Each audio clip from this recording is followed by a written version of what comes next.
We're here to go in 5, 4, 3, 2, right.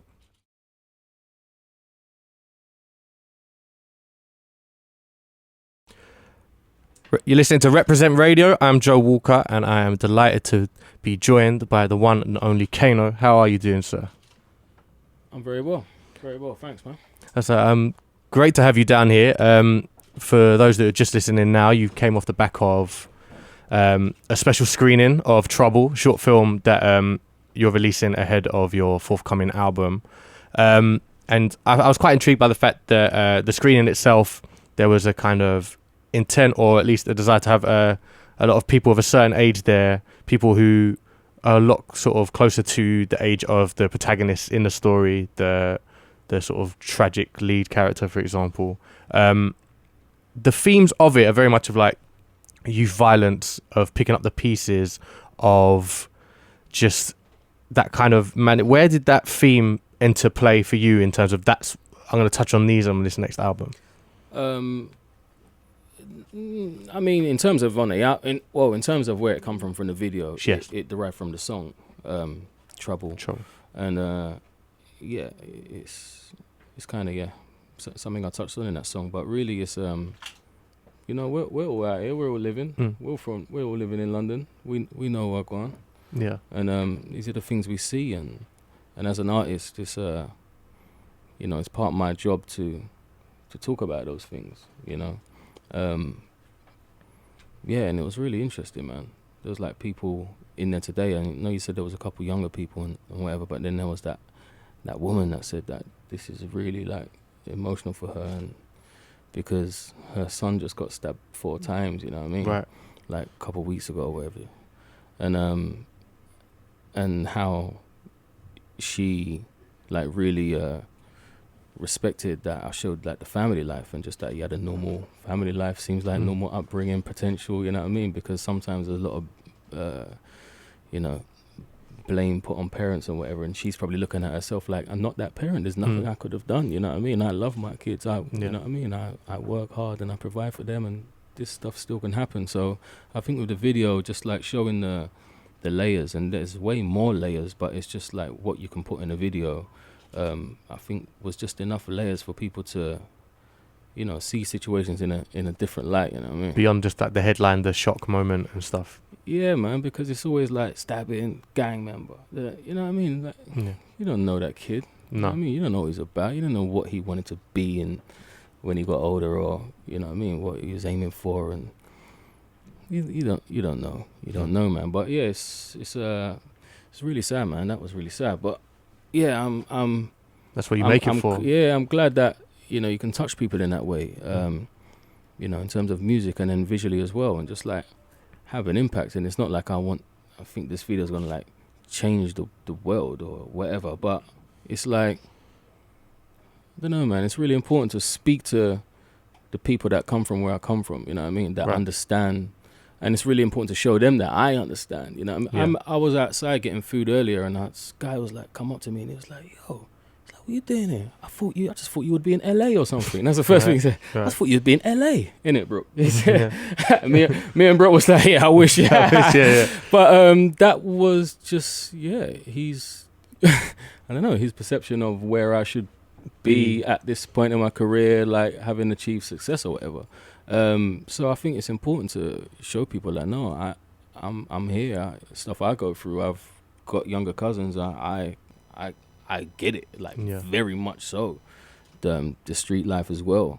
Because I feel like even as we get older, because I'd say way past that age of being vulnerable to that sort of stuff, more likely. But if it's not me, it's then going to be my sort of relatives, my younger relatives, or we have people around us who are having children, and they become teenagers, and it doesn't leave that threat never really. It just comes at you at different angles, so it's going to relate to so many people across that thing, as you've mentioned there. You strike me as, it seems silly to say as an artist, because you'd think that's what all artists are into, but you still seem to value, like, I'm going to make music that I'm going to talk about something that I want people to take away from the song or the album, and I feel like with you, you're definitely someone that values the album as a format still. You call me a dinosaur. No, like, but like you know, in this era, I do get quite downhearted by, and artists must do it as well, where people put out 12, 15 songs. People might take their 1 and 2, and then that's it. And which is why I like the fact that you've done this film. Why you've there's billboards released this week with some lyrics too about how, you know, I think it's just pay attention to this properly. Be my face, right? It could just be, you know what I mean. Try and get more famous. Try and get as famous as possible. I get it. I get that. You know, the business and all that. But for me, it's just always about the music. It's always about the art. It's about the lyric. You know what I mean? That's just what I like. Those are the artists I like, and that's just how I am. And in terms of the album, I've always like put stock in the album because I don't know. It's like even what you've just seen, there's 2 tunes there. You know, it's just different hearing things in isolation. You know what I mean? If you just, I don't know. If I just put out, you know, a tune every year or every month or whatever, because that's what people do. Like, you need to do some features. Like, just stay hot throughout the whole year. Like, you go away for 3 years and you go and whatever. And I think the other way, like, lacks confidence. You know what I mean? Like, I believe that if I make something worth your 45 minutes or whatever, then you will give it that. You know what I mean? If it's good enough, people would wait. You know, and that's just how I view things. I'm not trying to just stay relevant or stay hot and release mixtapes and just drop a tune every month. Like, are you relieved that you came up? Are you relieved that you came up in a time rather than now? If you were coming out now, would you think it might be a bit more nervous? If I come out now, I would feel more pressure to do that, because you don't really see too many people doing it the other way. You know what I mean? But I grew up on the streets, and you know what I mean, and he had an album where he told a story from the start to the end. You know what I mean? You couldn't even you know, hearing one song in isolation just doesn't paint make the full sense. Picture. You know what I mean? It doesn't paint the full picture. And that's what I'm trying to do here is you know, make a body of work that is multi-layered. Like, you need to hear everything, you know. And I get it, once it's out there in the world and people pick 2 tunes and put it in a play, that's nothing I can do about that. That's fine. But I think you can deliver an album in a certain way that kind of lets people know that maybe this is worth taking some time out of your day and listening to as a whole body of work, at least the first time. Okay. You know what I mean? This short film, Trouble, there's 2 songs on there. I call it a music video. Okay, music video. No, that's fine. That's music video. You know what? I think it's not... Akala just texted me that he was like, "Rah, man's out here making short films." Yes. And I was like, it's a disrespectful that music video, right? But I didn't want to, because obviously I can say I got a music video coming out, and whatever, that's fine. And when you see it, you know, it is what it is, and you realize it's way more than that. Right. But if I say, like, I've got a short film coming out, I don't know, it might just tell a different thing, or if he turns a different head, maybe people are like, oh, what? Okay. Yeah, you know what I mean? Yeah. Like, I want the regular person that would just go and watch a music video. Right. And expect it to be 3 minutes long, and then to see a nice pleasant surprise, yeah, because when I sent it to Gail, and obviously he was a part of it, he said he was out, he said he downloaded it, he was like, I'm gonna go home. He said no, he went home. He said, and I sent it to Bashi as well. He's good friends of mine, and he said he's out and about. He said you just watch it in the park or something, wherever he was.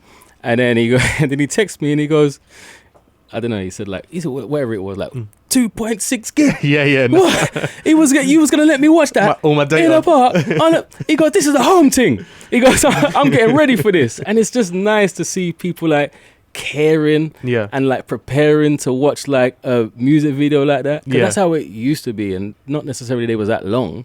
But like, I remember Busta Rhymes had a video of Missy Elliott. You sit down and watch that. You got to sit down and watch that. You know what I mean? That was like an event. You know what I mean? So this kind of is nice, like bringing that excitement back to, you know, because, you know, it could just be like rapping to the camera and just like whatever, champagne, cool, you know what I mean? But here's something different. Yeah. So there's 2 tracks on there that will be on the forthcoming album, Hoodies All Summer. Yeah. one is the title track of the music video, so Trouble. Yeah. And then you've got Class of Deja Yeah. with Double and Gets. Yeah. I think which in itself is it plays right in the music video itself and the short film. I'll swing by both definitions across the thing. It's fine. But it also, I guess, is a reflection of we know what you can touch in these different areas and different sounds you'll jump on. I mean, who produced that Class of Deja? Was that Class of Deja? Yeah, the whole album's produced by Blue May and Jody Milliner. These Okay. are, and a bit of backstory on them. 2007, when I first put a band together to go on the road with.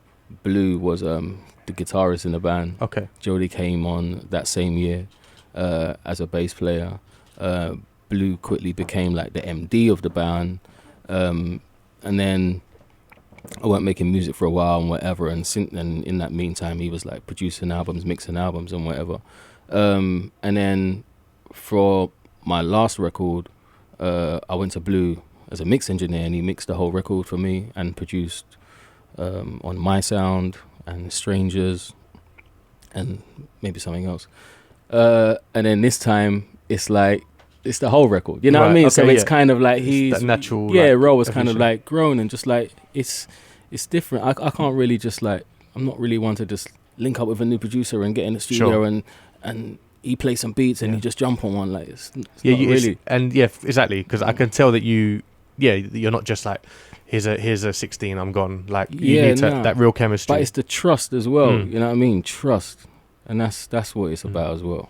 And I mean, I saw you at Love Box 2017, the one after Made in a Manor. Yeah, that's probably And 17. Yeah. Yeah, and the rapport and the energy, how like with the band as a whole, even as like the thing that everyone kind of took away, which was just kind of like, was the how you rewound. Oh as a yeah, band. yeah. Something as that's something that you don't. That takes like time and trust to know them well enough and be like, let's try it like this. Let's see what that sounds like. So the fact that you're saying that is someone that is worked across this album, that shows you it's still an evolution. It's still something new, but with people that you know that you can. Yeah, It's not a shot in the dark. And that was to go back on that Wheel Up thing. Yeah. The string players, they thought that was a mistake. Imagine we done about 15 shows, and then one day they said to Blue like, yeah, it was an amazing show. Obviously we messed up again on that tune. And then Blue was like, what? You thought that was we do this every night? Yeah. You thought we were making mistakes every night? Anyway, yeah. But DEE and the album, when you hear it, is really, it's really forward. It's just forward, you know what I mean? In terms of production as well. It's just so, I don't know, to me it's fresh. It's like things I've never done before. Okay. But with touches of my DNA, you know what I mean? Okay. Which I feel is like garage, you know what I mean? So Right. you might hear something in the hi-hat where that gives you that garage feel. Okay. Or dancehall, you might hear something in the bass and you're like, Yeah. that gives you and these are all things I grew up on, you know what I Right. mean? Grime being one of them, hip-hop being one of them as well. Yeah. So in terms of Class of Deja, when we came up with that, because that was the last thing we done, and I didn't necessarily have a tune with that energy on it that I knew I wanted, and it's like the album touches on quite a lot of themes, and it's got its moments of lightness and hope and optimism, but then it's got its very intense moments, you know what I mean? Yeah. So I wanted that to just also satisfy that that energetic fit, you know what I mean? Yeah. And I mean, who better and to I called shout? on Yeah. DEE and get like D. To me, he's like, he's the father of this.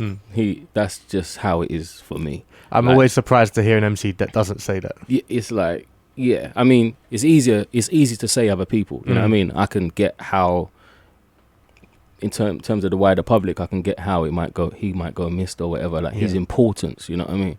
But his importance on me as a young MC, and I grew up East Ham. He was like just up the road, Forest Gate. So it was really, because I was a fan of Heartless Crew and a couple other people, and obviously So Solid were doing their thing over there, and they was on TV and whatever. But it was the first time where I saw like the whole area just really like take hold of someone and him be so accessible. Like it was so local, it made me feel that It's possible. that could be me. Okay. It's possible. I'd You know hear all what I these mean? kind of like anecdotes about like he'd be just in the flats in a house party, like Yeah, just he came local- to my house to do a bedroom set. Yeah, Me, him, my brother, and someone else, I think. Like I couldn't believe it. He just pulled up in a Right. Golf GTI or whatever with a box. How he's got that box now? still got it. He always had that from back then.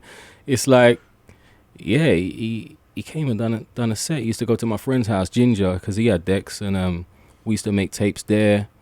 And it just like he just wanted to, like, please a crowd. And if Yeah. that was 4 people, it was 4. And if that was like 200, it was 200. Like he was just the guy I looked up to, like when it came to this MC thing. So And still doing it like this. Yeah, I don't know if you saw that still. Boiler Room clip the other day where he literally just said at Novelist's birthday. that was a joke. So, he said the quickest wheel up in history. So, I'll say if you had to try and match that, what would you what would you go for? What are you running for? boy, That's difficult for Yeah, anyone yeah. to match that quick. I think like for me, it's probably the intro of Pizza Q's when they go ding ding ding ding. Ding. Yeah, Like, that's when the yeah, crowd yeah, goes yeah, mad. yeah, yeah. The crowd goes mad for that. But yeah, in terms of like something I could say, not that quick. Nah. That's difficult. That quick. Is when this album Hoodies this summer, have I said it right? Yeah, the Hoodies All Summer. Hoodies All Summer, I beg your pardon. Where along this 3 years since Made in the Manor's release were you like, this is time? Because obviously you go and tour Made in the Yeah. Manor. You are you someone that just not takes time off from music, but like maybe you're writing, but you're not I'm not going in studio for a few months or days. You swapping ideas. Yeah, I'm someone that I do that, but not necessarily purposely. Mm. Like sometimes it's just not coming out. You know what I Yeah. mean? Like Okay. it's just not flowing like that.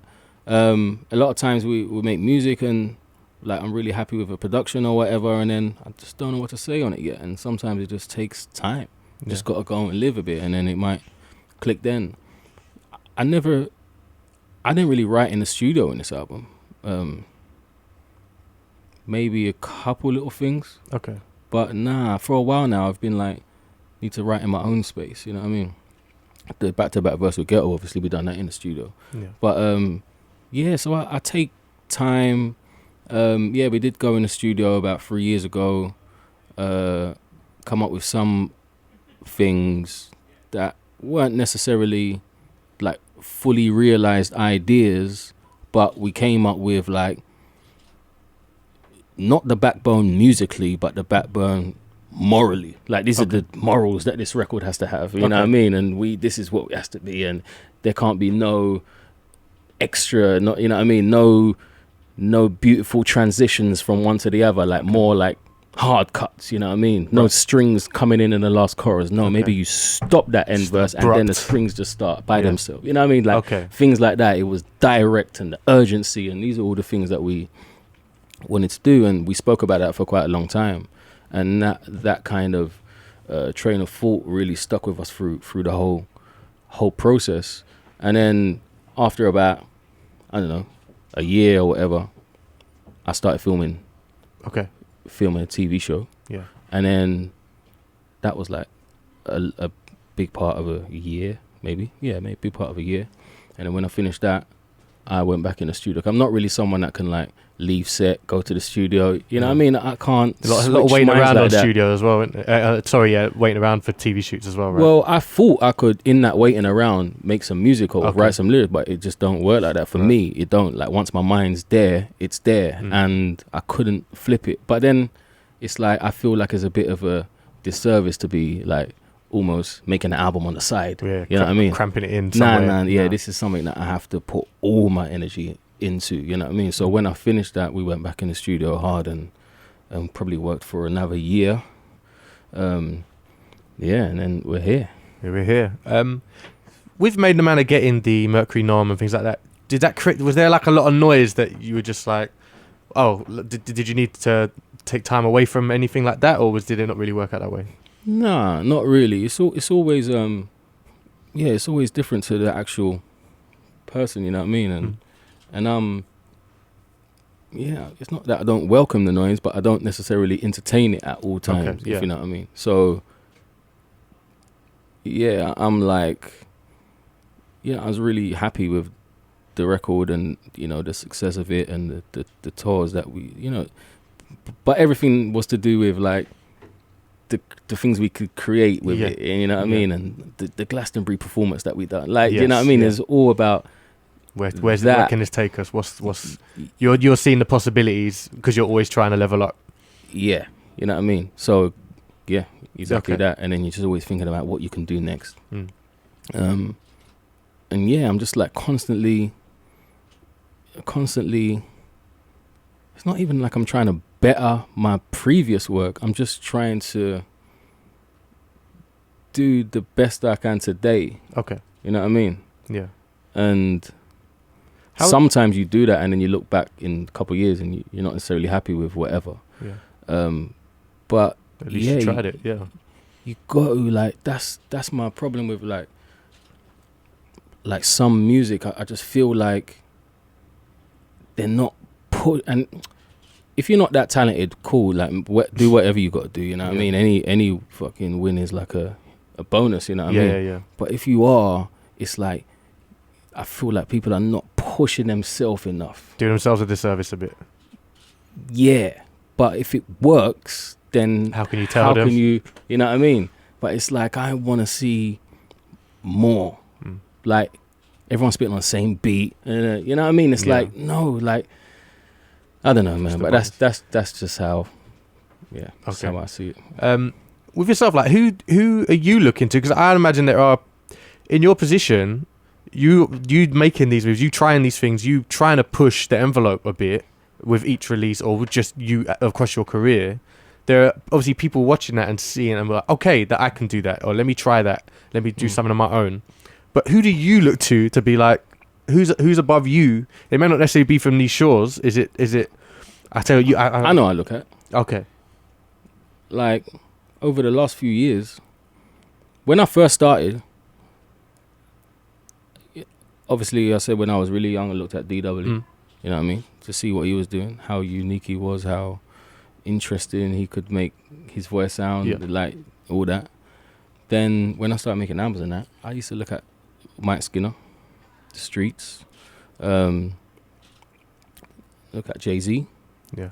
And over the last few years, I was looking at Kendrick Lamar. Okay. And sometimes I just feel like I look at him and I'm just like, wow, like that is the benchmark. Right. Like what he's doing compared to all the other rappers out there. Not that they're not good, but sometimes I'm just like, wow, that's on another level.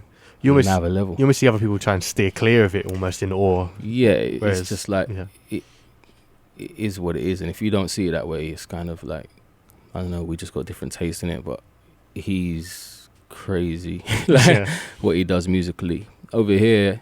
Like, and sometimes I hear like, I might hear Wretch verse, and I'm like, oh, like you still got it. You done?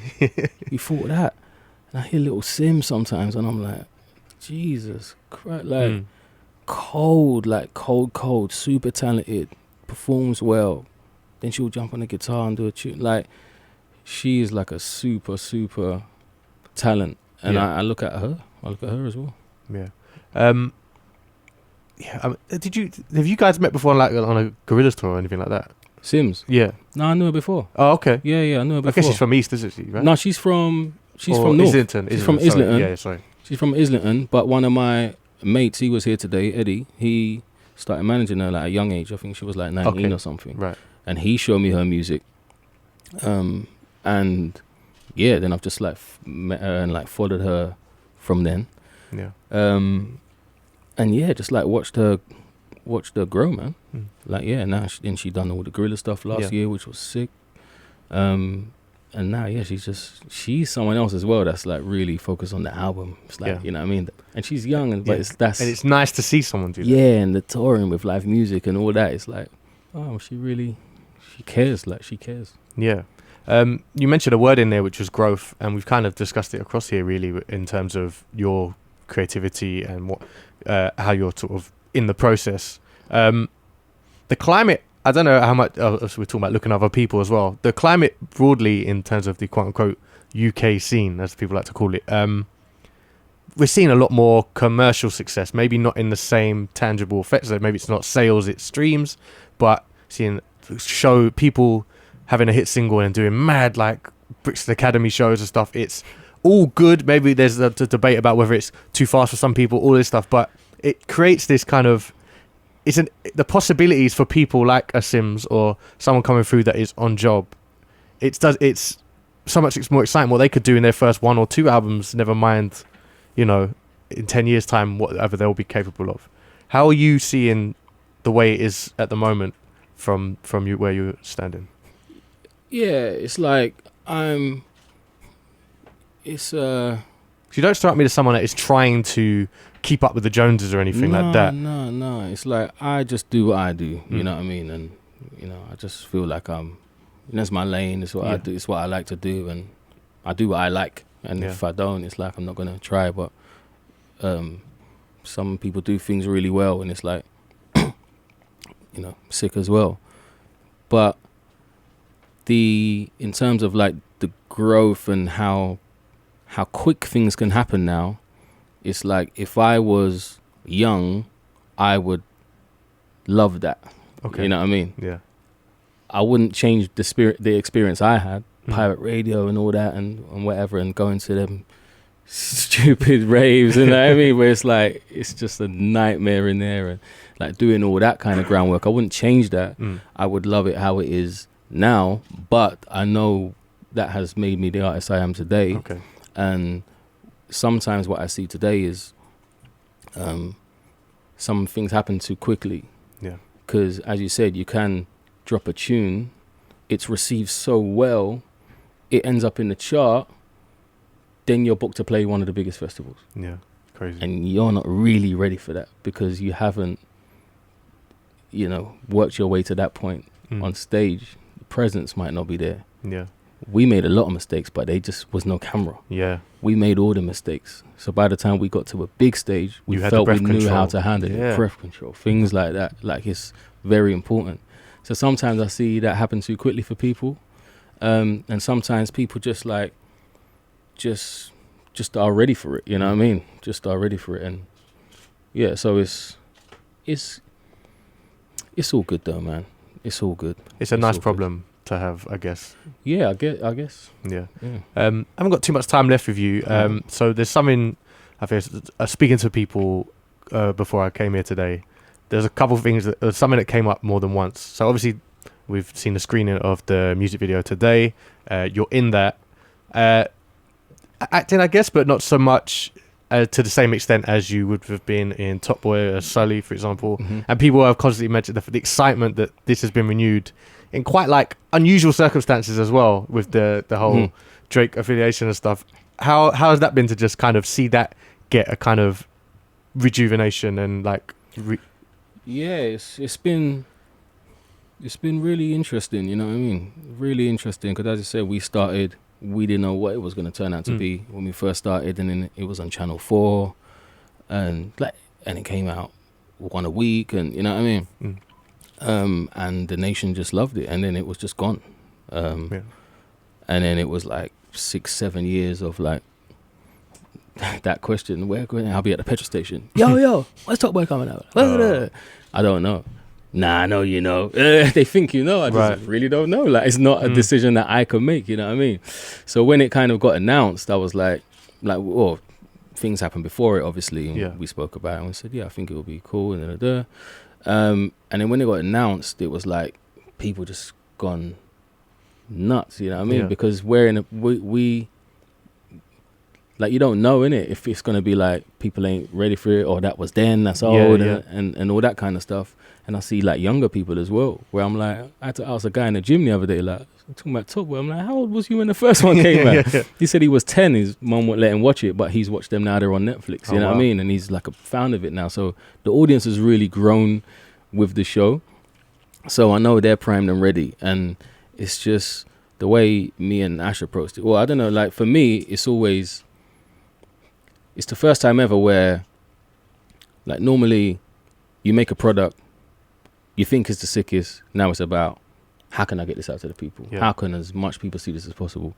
Top Boy is almost like reverse. It's like we know the audience is there. Yeah.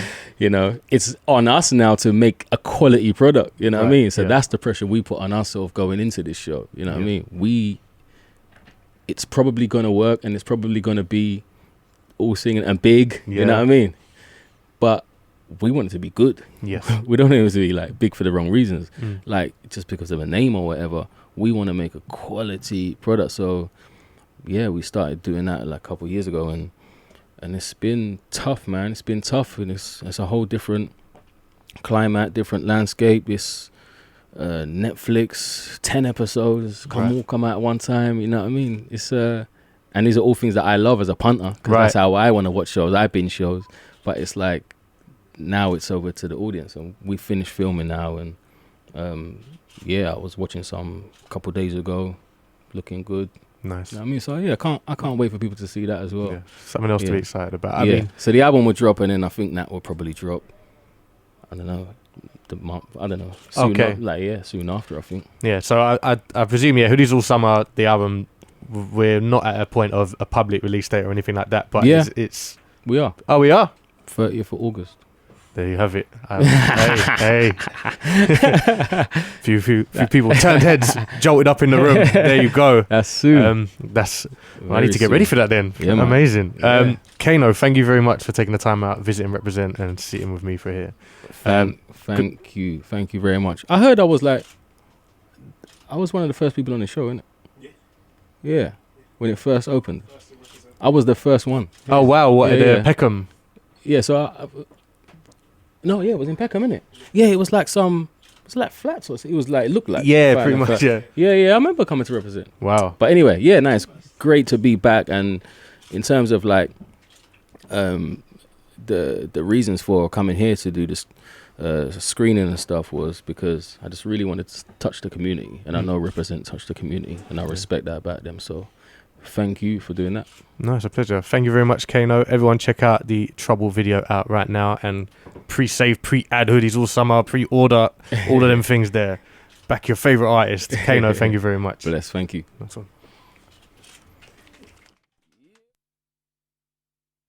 On air, online, and on your mobile. Follow at Reprezent Radio across all socials.